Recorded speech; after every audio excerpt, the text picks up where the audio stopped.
ભાવનગરના લીમડા નજીક ખાનગી બસનો સર્જાયો અકસ્માત। લીમડા નજીક નાના ઉમરડા ગામ નજીક ખાનગી બસ પલટી મારી ગઈ હતી। લીલિયાથી સુરત જતી ખાનગી બસનો સર્જાયો અકસ્માત। ખાનગી બસના ડ્રાઈવરે સ્ટેરિંગ પરથી કાબુ ગુમાવતા બસનો સર્જાયો અકસ્માત। 15 થી 20 મુસાફરોને નાના મોટી ઈજા। અકસ્માતની ઘટનાની જાણ થતાં લાઠીના ધારાસભ્ય જનક તળાવિયા પહોંચ્યા ઘટના સ્થળે। ઢસા પોલીસ, ઉમરાળા પોલીસ, ગઢડા મામલતદાર સહિત તંત્રનો કાફલો ઘટના સ્થળે પહોંચ્યો। 2 ક્રેન 4 જેસીબી સહિતના સાધનો સાથે તંત્ર લાગ્યું કામે। ઈજાગ્રસ્તોને તાત્કાલિક દામનગર, શિહોર અને ઢસા સારવાર માટે ખસેડાયા।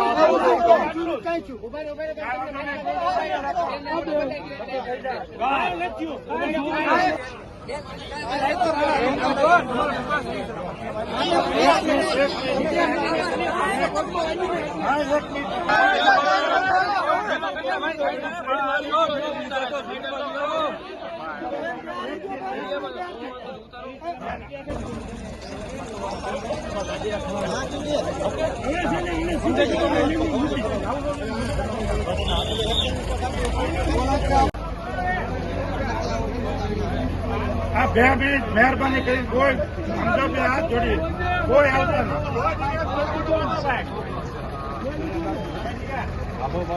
नाम मयूर है અને અમે હરિપર ગામથી સુરત જઈ રહ્યા હતા અને ગાડી જે છે એ ડ્રાઈવરથી કાબુમાં ન રહ્યું, ઓવર સ્પીડમાં હતી, વળાંક આવતા એ બેકાબુ થઈ જતા બસ પલટી ખાઈ ગઈ। 50 થી ઉપર પેસેન્જરો હતા। આ ઘટના નાના ઉમરડાથી લીમડાની વચ્ચે ઘણા ખરા લોકોને ઈજા થયેલી છે, લગભગ 10 થી 15 લોકોને। એ લોકોને હોસ્પિટલ હમણાં લઈ ગયેલા છે। કોઈના પગ ભાંગી ગયો છે, કોઈને માથા પર વાગેલી છે, ઘણી ઈજા થયેલી છે। ના, એવું નથી થયેલું, કોઈનું મોત નથી થયેલું। ડ્રાઈવર ઓવર સ્પીડમાં ગાડી ચલાવતો હતો। જનકભાઈ, એક અકસ્માતની ઘટના બની છે, આપ પણ તાત્કાલિક પહોંચ્યા છો, શું વિગત છે?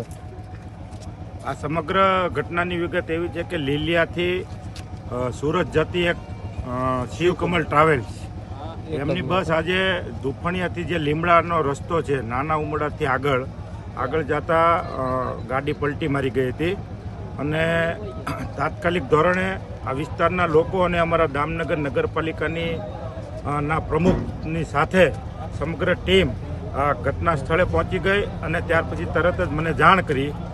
જાણ કર્યા પછી તરત હું આ ઘટના સ્થળ ઉપર પહોંચી ગયો અને જે લોકો આમાં ઈજાગ્રસ્ત થયા છે તે લોકોને તાત્કાલિક ધોરણે દામનગર સિવિલ અને અમરેલીની અંદર એમ્બ્યુલન્સના મારફતે એ લોકોને મોકલી આપ્યા છે અને હાલમાં પણ આ બચાવ કામગીરી પૂર્ણ થઈ ગઈ છે। કોઈ પણ વ્યક્તિનું અત્યારે હાલ સુધી હજી જાણવા મળ્યું નથી કે કોઈનું મૃત્યુ થયું હોય, પરંતુ જે લોકો નાની મોટી ઈજાગ્રસ્ત થઈ છે તેમને તાત્કાલિક ધોરણે દામનગર અને અમરેલી ખાતે ખસેડી દેવામાં આવ્યા। બસમાં કેટલા લોકો સવાર હતા?